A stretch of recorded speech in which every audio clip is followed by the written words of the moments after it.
Graça e paz, bem-vindos a mais um devocional, mais um momento em que a gente para ler a palavra de Deus e refletir um pouquinho naquilo que o Senhor tem para as nossas vidas. Vamos começar com uma oração.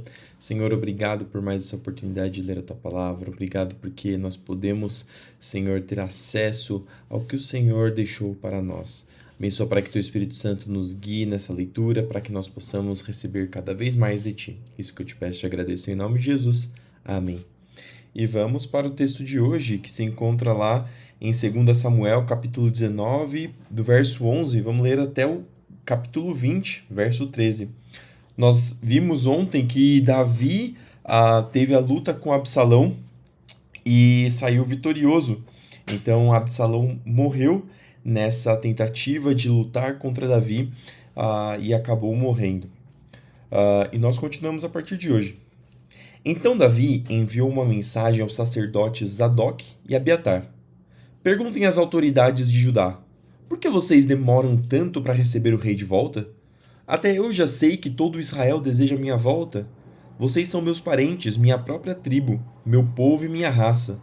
Então por que são os últimos a receber o rei de volta? E Davi pediu que dissessem a Amasa: você é meu parente, meu povo e minha raça. Que Deus me castigue severamente se, de hoje em diante, você não se tornar comandante de meu exército em lugar de Joabe. A mensagem de Davi convenceu todas as autoridades de Judá e eles deram uma resposta unânime. Mandaram dizer ao rei: volte para nós e traga todos que estão com o Senhor. Então o rei começou a viagem de volta para Jerusalém.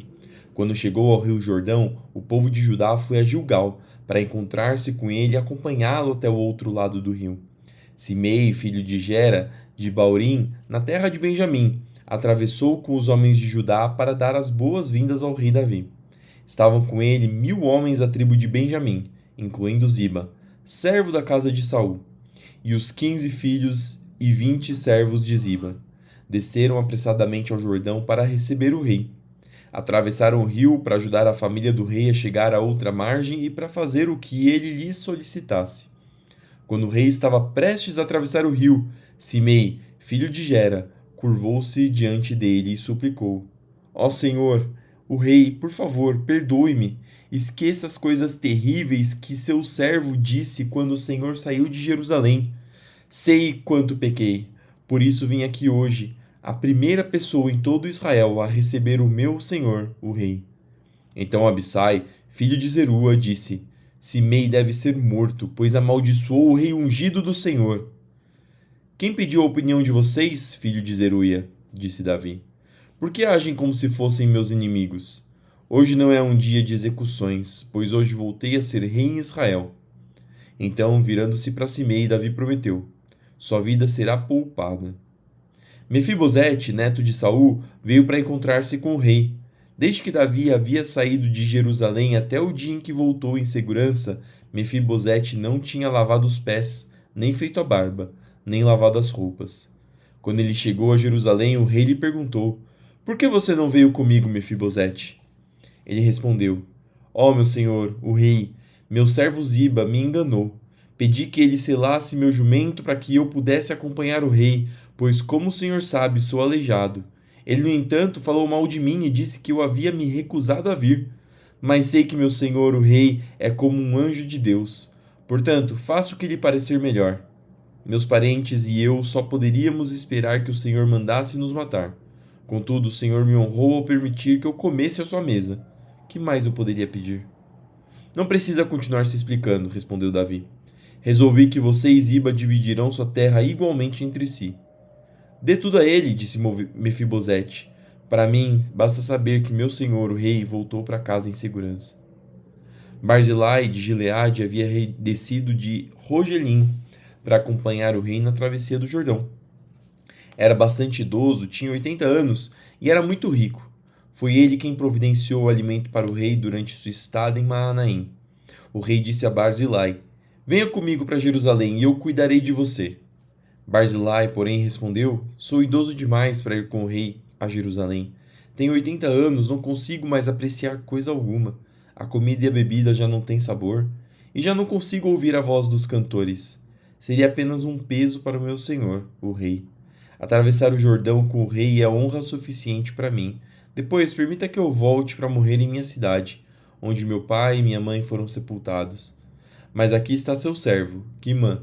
Permita que ele vá com meu senhor, o rei, e receba o que o senhor quiser lhe dar. Está bem, concordou o rei. Quimã virá comigo e eu o ajudarei de maneira como você achar melhor, e farei por você qualquer coisa que me pedir. Assim, todo o povo atravessou o Jordão com o rei. Depois que Davi abençoou Barzilai e o beijou, Barzilai voltou para casa. O rei atravessou para Gilgal, levando Quimã consigo. Todo o povo de Judá e metade do povo de Israel o acompanharam. É interessante aqui porque às vezes a gente vê Davi como sendo uma pessoa que decreta algumas pessoas para receber castigo e às vezes pune ou às vezes perdoa pessoas que às vezes a gente achava que mereciam receber castigo. Aqui não, a Bíblia não traz totalmente o que Davi pensava e qual que eram todos os detalhes políticos das decisões de Davi. A gente sabe que ele com certeza prezava muito o que o que a pessoa fazia com relação a Deus. Mas quando a pessoa fazia algo em relação a ele próprio, nem sempre ficava tão claro qual que eram as decisões de Davi. É interessante porque Davi era bem severo quando as coisas eram pelo Senhor. E Davi às vezes não era tão severo quando as pessoas faziam até mal para ele mesmo. Eu estava lendo recentemente o Salmo que diz que o temor pela casa do Senhor me consome, ou o zelo pela casa do Senhor me consome. E isso é o que Jesus usou quando ele expulsou os comerciantes que estavam fazendo praticamente comércio sem comércio por comércio na casa do Senhor, no templo, e não simplesmente alguma coisa para glória do Senhor. E aqui é a mesma coisa, a gente vê que o zelo pela casa do Senhor consumiu o coração de Davi. Davi ele colocava o Senhor em primeiro lugar em tudo que ele fazia. O rei atravessou para Gilgal, levando Quimã consigo. Todo o povo de Judá e a metade do povo de Israel o acompanharam. Contudo, os homens de Israel vieram queixar-se ao rei. Os homens de Judá se apropriaram do rei e não nos deram a honra de ajudar a levar o Senhor, sua família e todos os seus acompanhantes até o outro lado do Jordão. Os homens de Judá argumentaram: o rei é nosso parente próximo. Por que vocês estão irados? Não comemos às custas do rei, nem recebemos favor especial algum. Mas há 10 tribos em Israel, responderam os outros. Portanto, temos 10 vezes mais direito ao rei do que vocês. Que direito vocês têm de nos tratar com desprezo? Não fomos nós os primeiros a propor trazer o nosso rei de volta? A discussão continuou e os homens de Judá falaram com ainda mais rispidez que os de Israel. Estava ali, por acaso, um homem perverso chamado Seba, filho de Bicri, da tribo de Benjamim. Seba tocou a trombeta e começou a gritar: abaixo a dinastia de Davi! O filho de Jessé nada tem a nos oferecer! Vamos, homens de Israel, todos de volta para casa! Então todo o povo de Israel que estava ali abandonou Davi e seguiu Seba, filho de Bicri. O povo de Judá, porém, permaneceu com o rei e o acompanhou do rio Jordão até Jerusalém. Quando Davi chegou ao seu palácio em Jerusalém, mandou confinar as 10 concubinas que haviam ficado ali. O rei lhes providenciou sustento, mas não teve mais relações com ela. Permaneceram como viúvas até o fim da vida. Lembrando que Absalão, de modo a tentar fazer com que a sua presença como rei suplantasse a presença de Davi, ele teve relações com todas as concubinas que estavam no palácio. Por conta disso, Davi provavelmente soube que não era culpa delas o que havia acontecido, mas ele não relevou isso que aconteceu e a manteve como viúva, cuidando delas até o fim da vida delas. O rei disse a Amasa: reúna o exército de Judá e apresente-se aqui em 3 dias. Amasa saiu para convocar os soldados de Judá, mas levou mais tempo que o prazo definido pelo rei. Então Davi disse a Abissai: Seba, filho de Bicri, vai nos prejudicar mais que Absalão. Leve minhas tropas e persiga-o antes que ele entre numa cidade fortificada, onde não possamos alcançá-lo. Os soldados de Joabe, junto com a guarda pessoal do rei e os guerreiros valentes, saíram de Jerusalém para perseguir Seba. Quando chegaram à grande rocha em Gibeon, Amasa foi ao encontro deles. Joabe vestia seu traje militar e levava um punhal preso ao cinto. Quando deu um passo à frente para saudar Amasa, tirou o punhal da bainha. Como vai, meu primo? Disse Joabe, e o pegou pela barba com a mão direita, como se fosse beijá-lo. Amasa não percebeu o punhal na mão esquerda dele, e Joabe o feriu no estômago, de modo que suas entranhas se derramaram no chão. Joabe não precisou feri-lo outra vez, pois Amasa morreu rapidamente. Joabe e seu irmão Abissai deixaram o corpo ali e continuaram a perseguir Seba. Um dos soldados de Joabe gritou: Se estiverem do lado de Joabe e Davi, venham e sigam Joabe. Amasa, porém, estava estendido numa poça de sangue no meio do caminho, e os soldados de Joabe viram que todos paravam para olhar. Então um dos soldados o arrastou para fora do caminho até um campo e o cobriu com o manto. Com o corpo de Amasa fora do caminho, todos seguiram Joabe em perseguição a Seba, filho de Bicri. João 21, do 1 ao 25. Depois disso, Jesus apareceu novamente a seus discípulos junto ao mar Tiberíades. Foi assim que aconteceu. Estavam ali Simão Pedro, Tomé, apelidado de Gêmeo, Natanael, de Caná da Galileia, os filhos de Zebedeu e outros 2 discípulos. Simão Pedro disse: Vou pescar. Nós também vamos, disseram os outros. Assim entraram no barco e foram, mas não pegaram coisa alguma a noite toda. E aqui, olha que interessante, Jesus morreu e os discípulos deixaram o caminho. Eles voltaram para a vida que eles tinham antes, eles eram pescadores, eles estavam voltando a fazer aquilo que eles faziam antes de Jesus, como se aquele período em que eles passaram como Jesus não tivesse feito efeito sobre eles. Ao amanhecer, Jesus estava na praia, mas os discípulos não o reconheceram. Ele perguntou: Filhos, por acaso vocês têm peixe para comer? Não, responderam eles.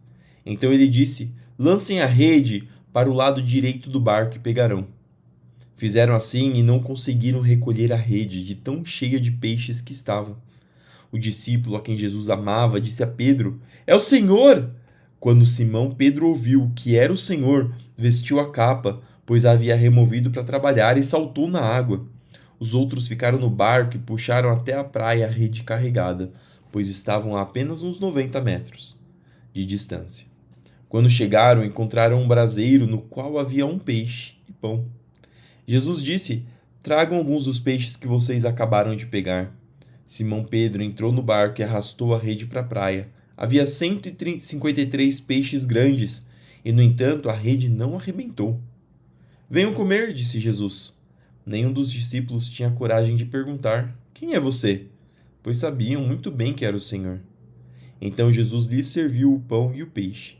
Foi a terceira vez que Jesus apareceu a seus discípulos depois de ressuscitar dos mortos. Depois da refeição, Jesus perguntou a Simão Pedro: Simão, filho de João, você me ama mais do que estes? Sim, Senhor, respondeu Pedro. O Senhor sabe que eu o amo. Então alimente meus cordeiros, disse João. Jesus repetiu a pergunta: Simão, filho de João, você me ama? Sim, Senhor, disse Pedro. O Senhor sabe que eu o amo. Então cuide das minhas ovelhas, disse Jesus. Pela terceira vez, ele perguntou: Simão, filho de João, você me ama? Pedro ficou triste porque Jesus fez a pergunta pela terceira vez e disse: O Senhor sabe todas as coisas, sabe que eu o amo. Jesus disse: Então, alimente minhas ovelhas. Eu lhes digo a verdade: quando você era jovem, podia agir como bem entendia. Vestia-se e ia aonde queria. Mas quando for velho, estenderá as mãos e os outros o vestirão e o levarão aonde você não quer ir. Jesus disse isso para informá-lo com que tipo de morte ele iria glorificar a Deus. Então Jesus lhe disse: Siga-me. Pedro se virou e viu atrás deles o discípulo a quem Jesus amava, aquele que havia se reclinado perto de Jesus durante a ceia e perguntando: Senhor, quem o trairá? Pedro perguntou a Jesus: Senhor, e quanto a ele? Jesus respondeu: Se eu quiser que ele permaneça vivo até eu voltar, o que lhe importa? Quanto a você, siga-me. É bem interessante essa parte, porque nós vemos que Pedro, quando antes de Jesus ser crucificado, ele dizia que amava Jesus e que o seguiria até onde fosse, até a morte. E no fim das contas ele acabou negando Jesus 3 vezes. E ele ficou muito triste. E agora aqui novamente o Senhor faz o contrário. O Senhor pergunta para ele 3 vezes, uma para cada vez que Pedro tinha negado Jesus. E Pedro responde que o ama. E pela terceira vez, da mesma forma que quando ele negou Jesus pela terceira vez, o galo cantou, ele percebeu as palavras e ficou muito triste. Aqui também, quando Jesus perguntou pela terceira vez, ele ficou triste, porque Jesus tinha feito a pergunta pela terceira vez. Alguns estudiosos dizem que foi aqui que Pedro verdadeiramente se converteu.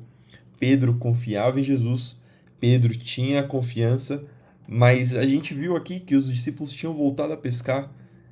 Mas agora Pedro responde, confirma e diz verdadeiramente que ama ao Senhor. E qual que é a missão que Jesus diz para Pedro? Pedro, eu não quero que você volte a pescar, eu não quero que você volte para a vida antes de eu te chamar. Eu te chamei e você me recebeu.